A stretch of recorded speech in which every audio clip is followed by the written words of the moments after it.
Nous allons étudier le DAF Tzadé dans Masechet Baba Kama et nous reprenons vraiment au tout début du DAF ou Mi Amarava ou Mi Amarav Avda Kem Karkedam. Est-ce que c'est possible de dire que Rav pense qu'un rêve d'un serviteur est comme un karka? Pourquoi on avait vu dans la Mishnah ce qui était apparemment une marque entre Rabbi Meir et Rabbanan au sujet d'un serviteur.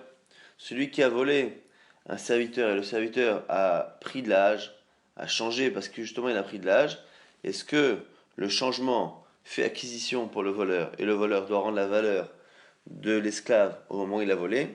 Ou est-ce qu'on considère que c'est encore le même objet entre guillemets et donc il doit le rendre tel quel et il peut le rendre même si le serviteur a changé justement. Et par rapport à cela, on avait une marloquette. Selon Rabbanan, le fait que le voleur ait vieilli et changé physiquement, il y a eu un changement qui est enregistré qui fait que c'est plus le voleur l'esclave qui doit rendre, mais sa valeur au moment du vol. Et selon Rabbi Meir, il pense que Avadim, on les rend parce qu'ils sont Kemkarke. Et on avait dit que selon Rav, la lacha était comme Rabbi Meir. Donc Rav pense que Aved, un serviteur, c'est comme un carcar, c'est comme un terrain, et qu'il n'y a pas de xéla, il n'y a pas de vol. Donc quel que soit ce qui se passe après, physiquement, sur le corps de l'esclave, on considère toujours qu'il appartient à son propriétaire, quel que soit le changement. La Gemara s'étonne, comme Yamar, Rav Avda Kim Karkeeda, mais est-ce que Rav peut penser cela? Et pourtant, Rav Daniel, Barav Katina, Amarav. Pourtant, on a dit au nom de Rav. Atokeb Be'avdo Shechavero Ve'asabo Melacha Pato. Celui qui prend le serviteur de son prochain et qui l'utilise pour travailler. Donc évidemment, il ne lui demande pas l'autorisation, il prend le serviteur de son prochain, il le fait travailler, et après il le lui ramène. Et on nous dit qu'il est pas tour.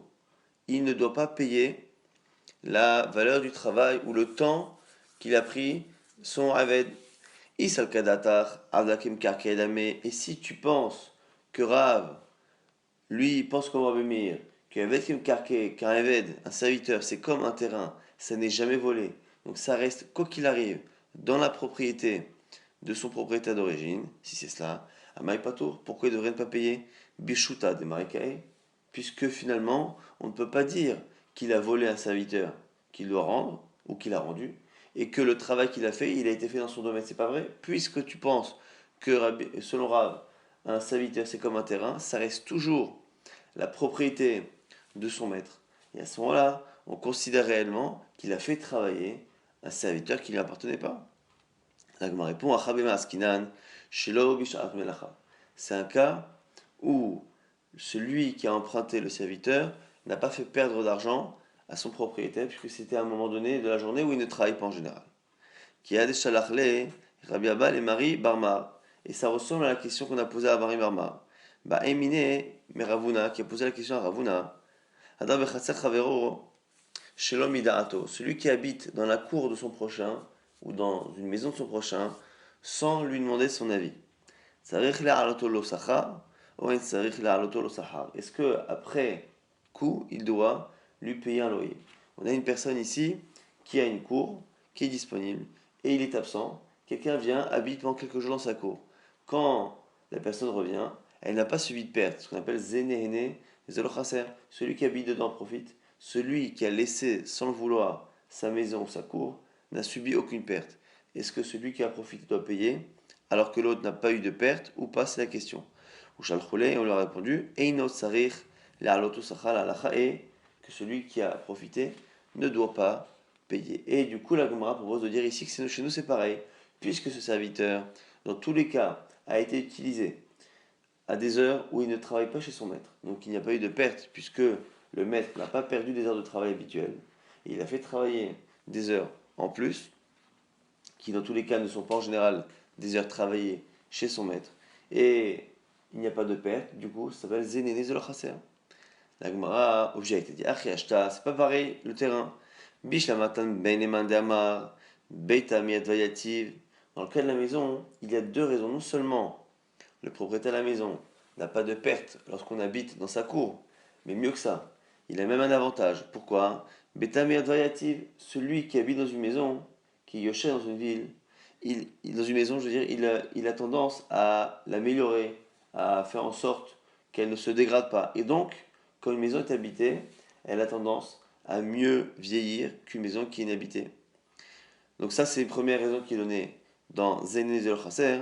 Ben et Madama, Ushia Yukat Sha'ar, Nichale, et qui disent que c'est Sheia Yukat Sha'ar, que c'est parce que les, les endroits inhabités peuvent être frappés par soit des esprits, soit des bêtes, en tout cas quoi qu'il arrive, soit à cause des shédim, ou soit à cause de la dégradation physique, lorsque quelqu'un habite dans une maison, il a tendance à en faire du bien plus que lorsque la maison est inhabitée. Et là, mini khale des nikrouch alors que là ici, un serviteur qui travaille plus, normalement, il se fatigue plus. Et donc là, on ne peut pas dire que le propriétaire du serviteur est bénéficiaire. Elle dit oui. Amré, achinemi nichale, des lolisterade. Si, parce qu'un serviteur aussi qui travaille peu ou qui ne travaille pas est un serviteur qui demain travaillera moins, sera moins efficace. Et donc c'est la raison pour laquelle on peut même dire qu'il a presque un profit qu'une tierce personne les fait travailler dans ses heures perdues. Maintenant, on parle d'un marasé d'une histoire. Ber Rav Yosef Bachama, Avutakif Avde de Inche, de Masik Beouzouzé. Il y avait dans la maison de Radio C, ils avaient un minag, enfin un minag, ils toléraient quelque chose. Il y avait des gens qui devaient de l'argent à d'autres personnes. Et en attendant, on laissait le prêteur profiter des esclaves de celui qui avait emprunté. On les a travaillés. Amarle Rava Béré, un jour, son fils lui a dit Maïta ama avid marachi. Pourquoi fais-tu ainsi? Amarle répond Rav Yosef. Rav Nachman, car Rav Nachman dit Avda nehom krese lo shave.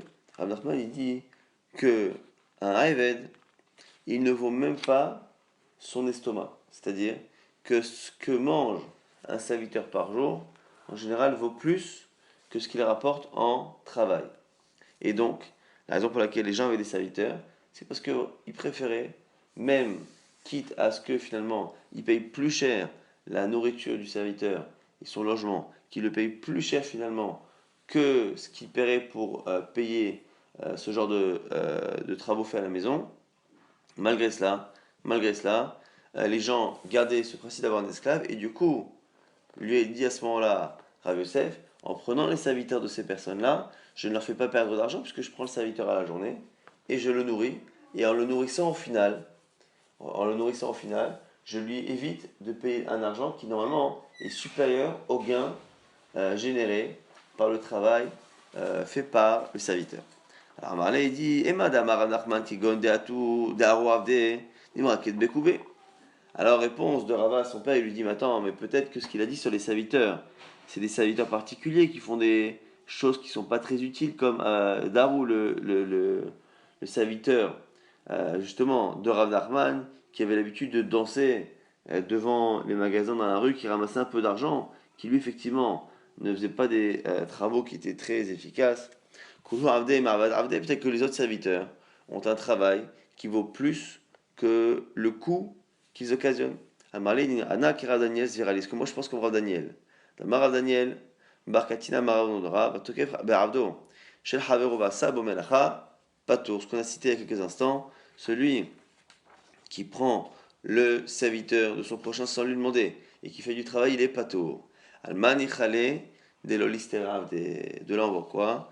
Que, parce qu'il y a un avantage, on a dit au final que non seulement il ne perd rien, mais au contraire il est même gagnant à ce que son serviteur travaille. Alors, tout de même, son fils lui répond à Marley, il dit Ané milecha de l'omasik beuzose. Ok, c'est vrai ce que tu dis.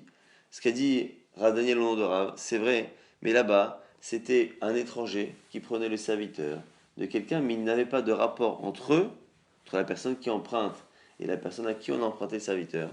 Il n'y avait pas un rapport d'argent entre les deux. Mais ici, Mar, dans notre cas, Keiva de Masik Beuzose, Mirze Kerebit, puisque toi, tu prêtes de l'argent à ces gens-là, et après, tu leur prends leur serviteur, ça ressemble à du rébit, ça ressemble à un intérêt, puisque ce sont les gens qui sont, toi tu es leur créancier, ils t'ont emprunté de l'argent, et de l'autre côté, ils vont te le rendre, et entre-temps, toi tu auras utilisé leur serviteur, les gens vont dire, tiens, ce rave-là, il prête de l'argent avec intérêt, sauf qu'au lieu de prendre de l'intérêt directement, il prend un intérêt comme ça, en nature, en utilisant les serviteurs de l'emprunteur. Damar Rav Yosef Bar Minyomi, Amar Rav Nachman, car on a dit au nom de Rav Nachman, Et on l'apprend, Nachman nous l'apprend dans la halakha qui est la source de notre histoire. C'est justement celui qui cause un profit à l'autre sans avoir de perte, dans le cas ici d'un bien immobilier, celui qui habite dans la cour de son prochain sans lui demander, on a dit normalement, il ne faut pas payer. Il va où? C'est-à-dire la loto sachar. Si c'est quelqu'un qui a prêté de l'argent à un autre, et qui après avoir prêté de l'argent à quelqu'un, va s'installer dans sa cour pour en profiter de manière gratuite, là, il doit payer le loyer pour pas justement que ça ressemble à du rébit. Amar les réponses de Rabbi Yosef à son fils, Adrébi, tu as raison, je reviens sur ce que j'ai fait, ce que j'ai dit, je ne recommencerai plus. Donc on a vu ici, finalement, que nous on pensait que dans le cas d'une maison, dans le cas d'un serviteur, à partir du moment où la personne qui laisse sans le vouloir sa maison sous serviteur n'a non seulement pas de perte, mais voire même un profit, que sa maison soit habitée et que son serviteur ne soit pas à ne rien faire, on estime que normalement, celui qui a emprunté avec autorisation ou pas la maison ou le serviteur de son prochain, et que l'autre n'a pas eu de perte, voire un léger gain, il ne doit pas lui payer le loyer ou la location de ce serviteur, sauf si celui qui profite de cette chose-là est quelqu'un qui à la base est le créancier de la personne en question, et on a peur que ce profit-là soit considéré comme du rébit. Donc c'est pour ça que dans ces cas-là, par contre, on devra payer un loyer. Maintenant, on reprend un cas similaire. Itmar atokef sfinato shechavero v'asaba melacha, celui qui prend le bateau de son prochain et qui l'utilise pour travailler. Amar Rav nous dit, Ratsa srara notel, Ratsa pechata notel. Celui à qui on a pris le bateau a le choix. Soit il réclame le loyer, soit il réclame pechata, il réclame au moins la perte qu'il y a eu de l'utilisation de son bateau qui s'est abîmé, qui a vieilli par l'utilisation. Shmuelama et Inonotel et la prata, et selon Shmuel, il n'y a pas le choix, il ne peut pas récupérer le sra, le salaire, le loyer, il ne peut récupérer que une rémunération liée à la perte. Et Rav Papa nous dit, Rav Papa l'obligé, ha de avida l'agra, ha de lo avida l'agra. Et il n'y a pas de discussion réellement ici entre Rav et Shmuel, mais il parle de deux cas différents. Soit c'est la différence en fonction de l'habitude de la personne. Est-ce que le possesseur du bateau était quelqu'un qui avait l'habitude de le louer ou pas? S'il n'a pas l'habitude de le louer et qu'on l'utilise, c'est là qu'on a dit qu'on ne peut pas demander un loyer. Si par contre, il demande en général un loyer tout le temps, ce bateau est mis en location et que la personne l'utilise, là il y a une différence. Veibaïtema, autre possibilité d'expliquer les deux avis. Haveha da avide la gra, c'est les deux cas, des cas où la personne a l'habitude de louer. Hadenachitle adata de agra, mais hadenachitle adata de gazlanota en fonction de l'intention de la personne. Est-ce que c'est une personne qui a utilisé le bateau avec pour but de payer et finalement il ne l'a pas fait? Est-ce que l'autre peut réclamer ou pas? Ou est-ce que c'est même dans un cas où la personne a voulu voler? Si elle a voulu voler, à ce moment-là, c'est sûr que on ne peut rien faire. Si par contre elle a voulu payer et que finalement elle ne paye pas, à ce moment-là, effectivement, on dira comme Rav qu'on peut demander, on peut demander l'allocation. Donc quoi qu'il arrive, Rav nous dit qu'il n'y a pas de discussion entre Rav et Shmuel, ça peut soit dépendre d'un cas où l'habitude est ou pas de louer, ou même si c'est l'habitude de louer, en fonction de l'intention dès le départ de la personne qui a utilisé ce bateau. On a dit dans la Mishnah que Gazal Matbea Venizdak, si quelqu'un a volé une pièce d'argent et de monnaie et que cette pièce s'est abîmée, s'est fendue, à ce moment-là, il ne sert à rien qu'il rende la pièce qui est fendue, qu'il ne sert à rien qui n'est pas acceptée, il faut qu'il rende la valeur de cette pièce au moment où il l'a volée. Alors qu'on avait vu que par contre, si il emprunte une pièce et que cette pièce de monnaie est devenue nifselet, elle a perdu de sa valeur, mais non pas parce que physiquement elle a été abîmée, mais parce que l'État, le roi, a décidé de changer de monnaie. Dans ces cas-là, il rend la monnaie telle qu'elle. Amar Ravuna, Nisdak Mamash, Nisal, Pislato Malchut. Ravuna explique au sens propre du terme, c'est-à-dire que quand on a dit que c'est une pièce qui s'est fendue, c'est une pièce qui s'est fendue physiquement, une pièce qui est devenu nifsal, qui est devenu impropre à l'utilisation, c'est que le roi, l'État, a décidé de ne plus utiliser ces monnaies.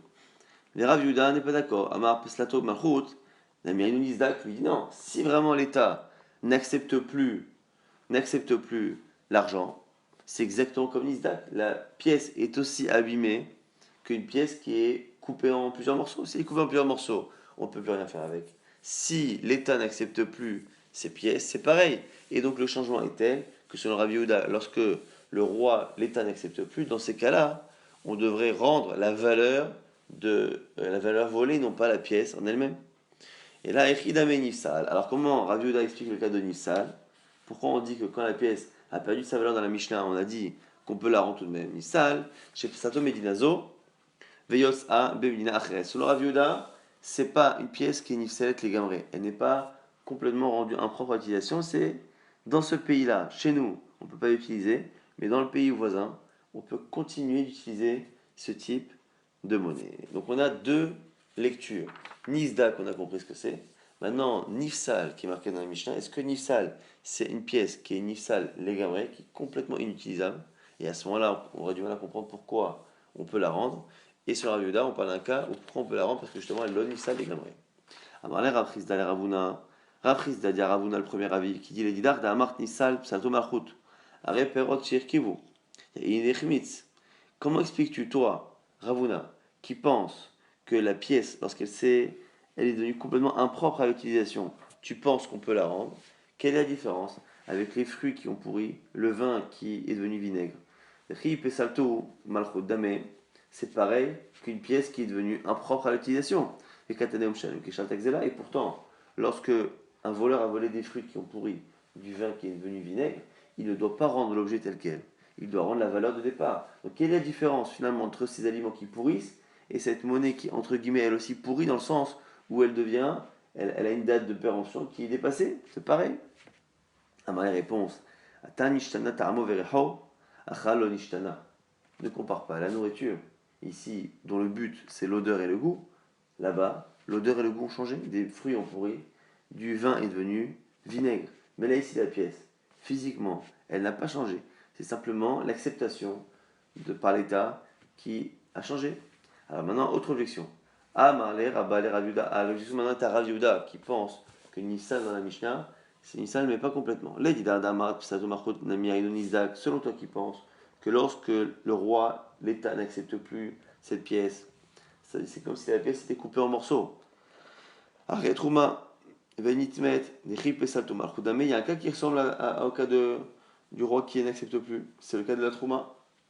La Trouma qui est devenue impure, on ne voit pas de changement physiquement. Mais elle n'est plus acceptée par Hachem. Pareil pour la monnaie, elle a la même tête, mais elle n'est plus acceptée. Et pourtant, on voit justement que la Trouma, on peut la rendre. La Trouma, on peut la rendre telle qu'elle, parce que justement, il n'y a pas de changement physique. Alors on devrait dire pareil pour la pièce qui n'est plus acceptée par le roi. Réponse de Rav Yehuda, Amarle, Atam lo minka rezeka, Acha minka ezeka. Il y a tout de même une différence. C'est que dans le cas de la Trouma, on ne voit aucune différence. Qui est capable de voir physiquement la différence entre une Trouma impure ou pure? Oh, personne, c'est pas visible. Alors que la monnaie, même si la monnaie ne change pas physiquement, à partir du moment où on a institué une nouvelle monnaie, c'est la nouvelle monnaie qui, elle, est différente, qui va faire en sorte que l'on voit facilement la différence entre la nouvelle monnaie et l'ancienne. Donc l'ancienne n'a pas changé, mais elle a une différence qui est remarquable physiquement, ce qui en fait une différence avec Trouma. Maintenant, la Gemara parle d'une halakha qui est liée à notre sujet. Itmar malvé travero alat matbea, celui qui prête de l'argent, il lui prête donc matbea, il lui prête de l'argent et il lui prête donc une certaine somme. Veni c'est la matbea, et entre-temps, la monnaie se déprécie. À l'époque, c'était en fonction de la valeur de métal qu'on y mettait, et du coup, cette même monnaie s'est dépréciée. Alors, Rav Amar, alors, selon Rav, il dit, on rend la valeur de la monnaie au moment où on doit rendre. On ne se pose pas la question du changement de valeur de métal qui est entre-temps. Ou Shmuel Yachol, le Marlo, l'Er Otsiro Memeshan. Et Shmuel explique qui lui rend et qui lui dit, bah écoute, va les dépenser à Meshan. Donc on a ici une alors Mechilek, j'ai dit qu'elle avait laissé sa valeur, en fait, c'est là, c'est-à-dire qu'elle n'est plus utilisée. Donc on a ici quelqu'un qui a prêté de l'argent, il a prêté de l'argent avec une monnaie, et entre-temps, au moment où il doit lui rendre, la monnaie n'est plus acceptée. Alors, on a ici Rav qui dit qu'on doit donner une matbea à Yotse Botacha, on doit donner une monnaie qui est utilisée au moment où on rembourse, et donc du coup il ne faut pas rendre la même monnaie, et selon Shmuel, on rend la monnaie telle qu'on a empruntée, même si elle n'est plus utilisée, on lui dit écoute, t'as qu'à l'utiliser dans la ville de Meshan, où en général là-bas on acceptait ces monnaies. Donc en gros, on va chercher un endroit. Il nous dit Amar Abnachman, Mistabra d'imiter des Shmuel, des Hitle Ocha, les Mizal Meshal. Ava l'Hitle Ocha, lo. Ce que dit Shmuel, que l'on peut rendre la monnaie que l'on a empruntée, même si elle n'est plus utilisable ici, en disant va l'utiliser là-bas, selon Rav Nachman, ça n'a de sens, ce que dit Shmuel, que si la personne a prévu d'y aller. Mais demander à un créancier de n'utiliser la monnaie que je lui rends que dans une ville dans laquelle il n'a pas l'intention d'y aller, ça n'a pas de sens. Moi, objecte, et il est ravaler Rav Nachman, En mechalelim ala marosh et nam yotzot, pour une mechalel, le maaser sheni, cette récolte de maaser sheni, on doit la racheter pour pouvoir la consommer avec des marottes, avec de l'argent, chez nam yotzot, même de l'argent qui aujourd'hui n'est plus utilisé. Ketsan, ayolo marot kosviot, yerushalmiot, oshel melachim rishonim. Celui qui a des marot kosviot, donc les marot kosviot, c'est soit d'une ville, soit kosviot, milachon, kosiva, de bar korba, donc des pièces de monnaie d'une époque ancienne, oshel melachim rishonim, ou des pièces des premiers rois, comme on verra plus tard, des pièces qui mentionnent le roi David et le roi Shlomo Melech. En mechalelim, ha shelacharonim domia des rishonim, mechalelim. Donc on nous dit quoi?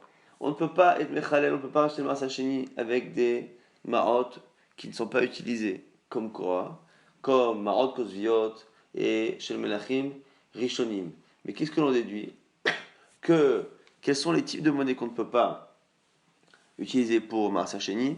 C'est vraiment les premières pièces qui sont loin d'être utilisées, donc les fameuses pièces kosviot et shel melachim rishonim, mais shel charonim de des rishonim mechalelim. Ce qui sous-entend que des pièces plus ou moins récentes, mais qui ne sont pas acceptées partout, celles-ci, on peut oui être mechalel. Et donc du coup, c'est une objection. C'est une objection parce que Rav Nachman a dit qu'à part dans un cas où la personne a l'intention d'aller dans la ville en question, à Meshan, normalement, on ne peut pas rendre avec une monnaie qui n'est pas utilisée ici. Or, on voit que pour les marottes de Marachachini, on peut se permettre d'utiliser des pièces qui ne sont pas utilisées ici, mais qui sont utilisées ailleurs, même si la personne n'a pas l'intention d'y aller.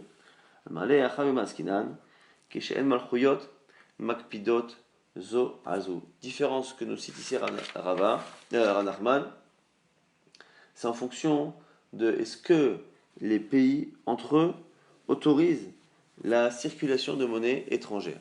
Le fait qu'un pays n'accepte plus une certaine monnaie, on avait à l'époque parfois des pays qui avaient la même monnaie, et à un moment donné, on avait des rois qui décidaient d'instituer une nouvelle monnaie. Est-ce que ce roi, lorsqu'il institue une nouvelle monnaie, cet État, lorsqu'il institue une nouvelle monnaie, est-ce qu'il tolère la circulation et l'utilisation de monnaies qui étaient des monnaies anciennes et qui sont aujourd'hui des monnaies étrangères, ou pas?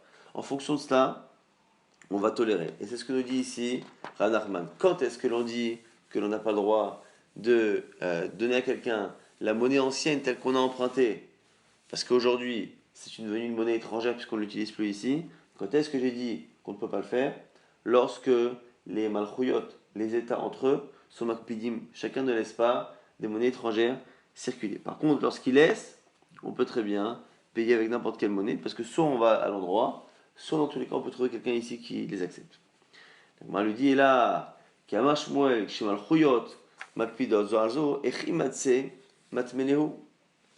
Donc il dit attends, mais si le cas dont tu m'as parlé, où Shmuel a dit voilà, on a emprunté de l'argent, et cette monnaie entre-temps est devenue une monnaie qu'on n'utilise plus ici mais ailleurs, donc c'est devenu une monnaie étrangère.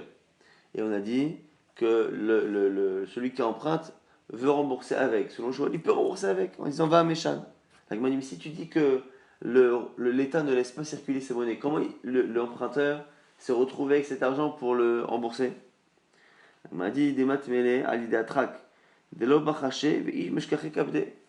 parce que c'est un cas où quand on dit que les pays, les États ne tolèrent pas la circulation d'autres monnaies, ils ne font pas non plus des enquêtes, ils ne vont pas fouiller chez les gens pour vérifier qu'il n'y a pas ces monnaies-là. Donc, on peut les faire circuler à l'idatrak de manière difficile, on peut le faire. Mais de l'obachaché, ils ne vont pas chercher dans les maisons.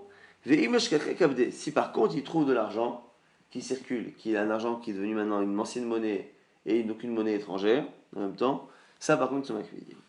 Comme ça que Rav Nachman c'est justifié. On objecte encore une fois à Shmuel qui dit qu'on peut rendre de l'argent avec une monnaie qui n'est plus utilisée. Tashmael mechalim al ma'ot shel kan vehen bebavel velo shel bavel veka shel bavel vehen bebavel mechalelim. Lorsqu'ils sont des mechalel, on est mechalel, encore une fois le maaser sheni. On nous dit ici qu'on ne peut pas racheter la récolte avec de l'argent d'ici, de Israël, alors que justement le Maaser Sheni est en Babel et inversement. Donc on ne peut pas racheter avec une monnaie étrangère.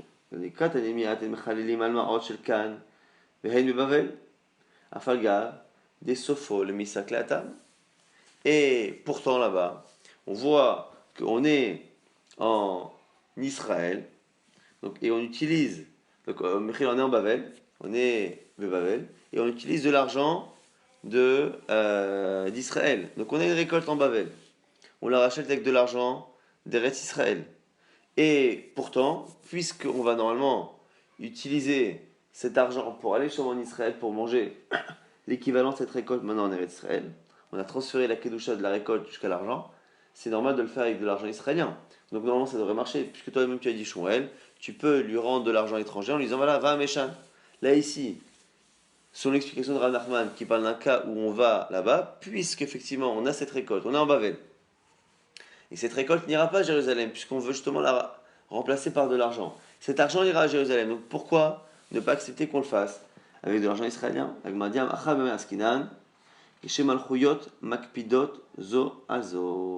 C'est un cas où les royautés, les États n'acceptent pas que l'on utilise d'autres monnaies. Et c'est la raison pour laquelle ici, même si on va finir par aller à Jérusalem, on n'a pas le droit de payer en Bavel avec de l'argent d'Israël. Et Achishel Bavel, Vehenu Bavel, les Maïchazou. Allez, on regarde si c'est ça. À quoi ça sert? À quoi ça sert finalement de racheter une récolte de Bavel avec de l'argent de Bavel, puisque cet argent de Bavel, lorsque tu vas aller à Jérusalem pour consommer l'équivalent du Maaser Sheni, tu ne pourras pas le consommer, puisque personne ne voudra te prendre cet argent. On va dire Chazou des Avin, Behu Behema, ou Masik, l'Yerushalayim. Ici, on peut faire comment?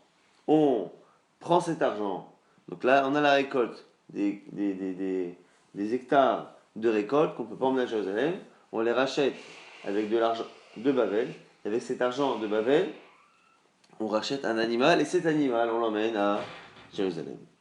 La Gemara maintenant objecte. Elle dit la Gemara dit maintenant, il y a une braïta qui dit qu'il y a une takana qui a été faite, que toutes les monnaies soient acceptées à Jérusalem. Il y a une takana, une braïta qui nous dit que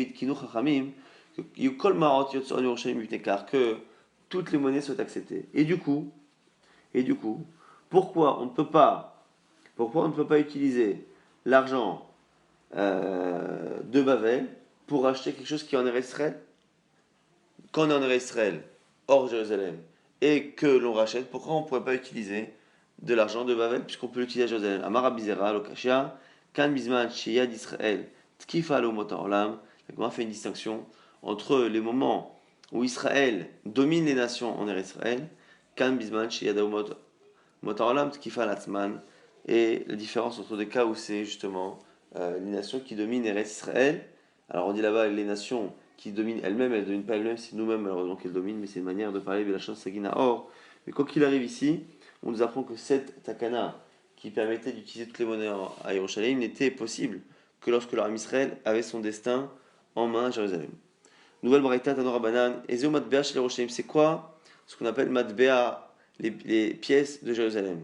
David ou Shlomo, Mitzad Echad, Yerushalayim et à Kodesh, Mitzad Acher.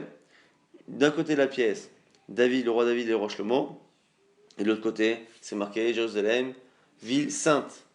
Vezeu, Matbea, chez l'Avram Avinu, c'est quoi ce qu'on appelle la pièce de l'Avram Avinu?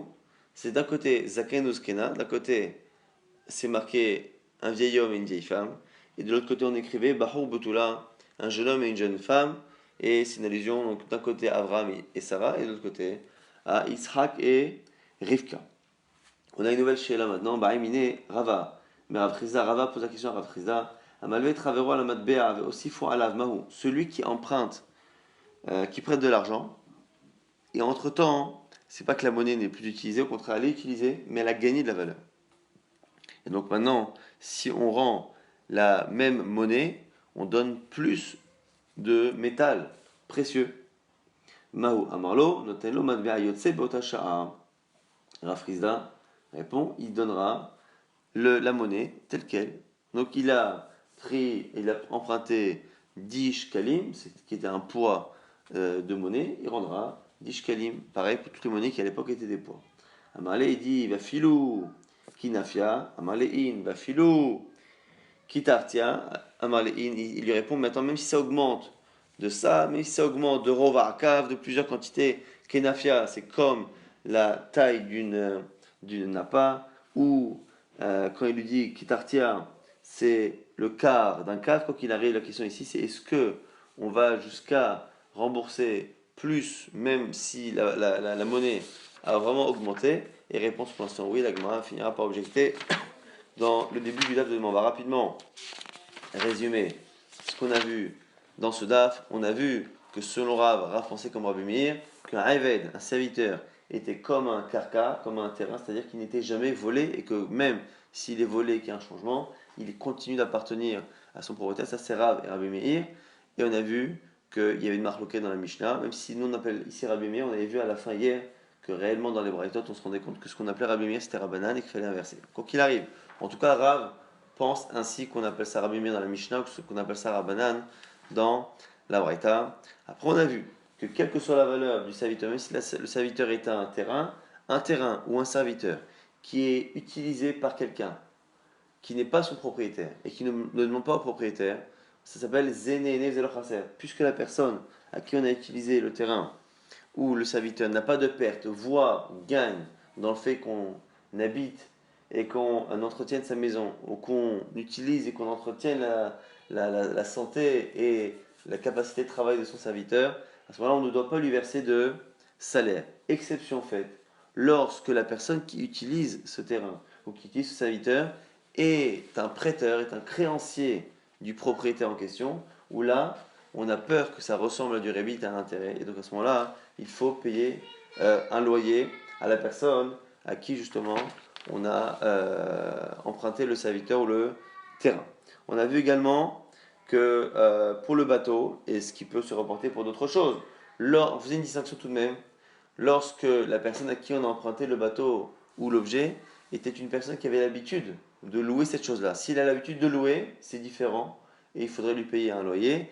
Et même lorsque la personne a l'habitude de louer, ça dépend aussi de l'intention de la personne. Celui qui vient pour voler ou celui qui vient pour payer une location. S'il vient pour payer une location et que la personne a l'habitude de le louer, là à ce moment-là, c'est comme un engagement tacite et la personne doit payer.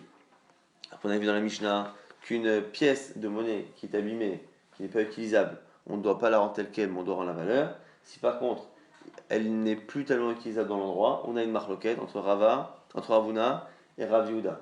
Si elle n'est plus utilisable du tout, selon Rav Yehuda, à ce moment-là, ça ne sert plus à rien de la rendre. Selon Ravuna, oui.